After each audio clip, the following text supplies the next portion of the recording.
Everything you've learned suggests that the world is made of things, solid objects, stable identities, people, and places that persist through time. But look closely enough and nothing actually stays the same.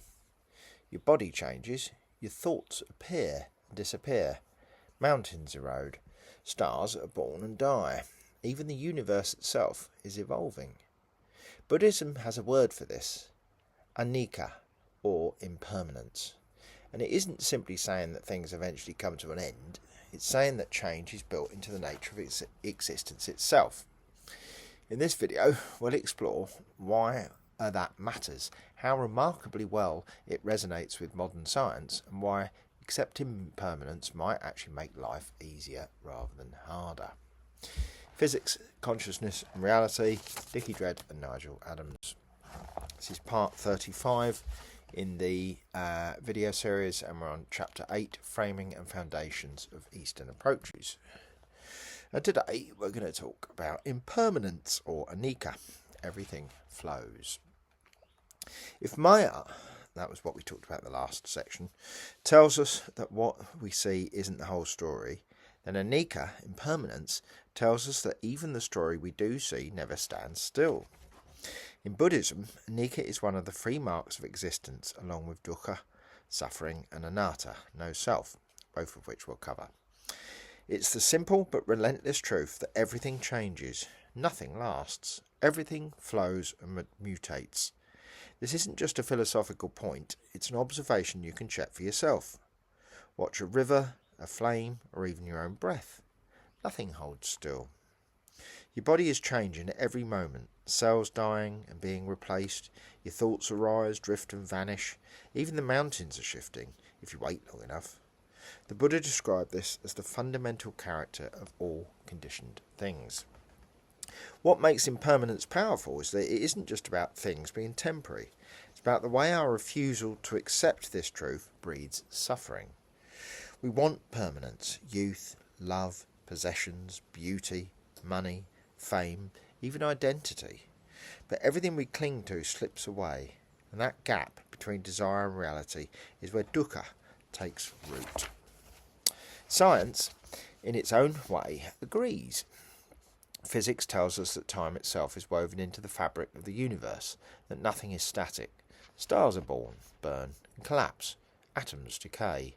Entropy increases. In relativity, even time runs differently depending on your frame of reference. No universal clock ticking in the background. Quantum mechanics adds another layer. Particles flicker in and out of existence, probabilities collapsing into events that vanish as soon as they arrive. Modern cosmology processes the universe itself, began in a moment of sudden expansion and will one day end, whether in heat death, crunch or tear. On every scale, permanence is an illusion. Philosophers and poets have long known this too. Heraclitus, the pre-Socratic thinker, wrote that you can never step into the same river twice. Japanese aesthetic of wabi-sabi finds beauty in impermanence, in cracked pottery and fading blossoms. Shakespeare knew it. Golden lads and girls all must, like chimney sweepers, come to dust.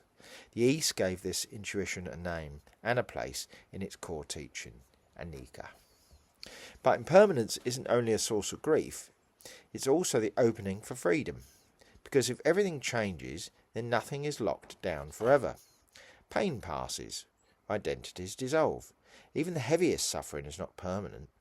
In meditation, noticing the rise and fall of sensations, the coming and going of thoughts, can break the illusion of solidity. Flow becomes obvious and clinging loosens its grip. This has direct resonance with modern neuroscience. Brain imaging shows the self is not a fixed thing but a dynamic process. Networks lighting up and fading, integrating and dispersing. Default mode network switches off, sense of I dissolves. From the perspective of impermanence, this isn't surprising. Self is just another pattern in the stream, never static, never whole. There's also a political and ethical edge. If all things change, then social systems, hierarchies and injustices are not eternal either. Empires rise and fall, values shift. Even suffering on a massive scale can be transformed, because no state of affairs is final. That's why impermanence is both unsettling and hopeful, nihilistic but liberating. Of course, we often resist it. We freeze frame the flow, build monuments, record histories, try to pin down what moves.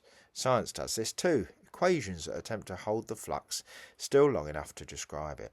But even there, relativity and quantum mechanics whisper the same message as the Buddha.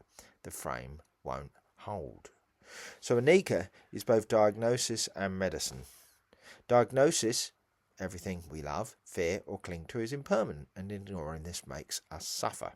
Medicine, recognising the flow, allows us to live with more freedom, less grasping, more compassion. In a way, it's the most down-to-earth of all the philosophies. No metaphysical leaps required. Just open your eyes. Everything flows and changes. Reality itself, whether objective or subjective, is forever changing. Dig in, dig it, or dig in. Anicca asks us to recognise something both obvious and surprisingly difficult to accept. Nothing stays fixed, including ourselves.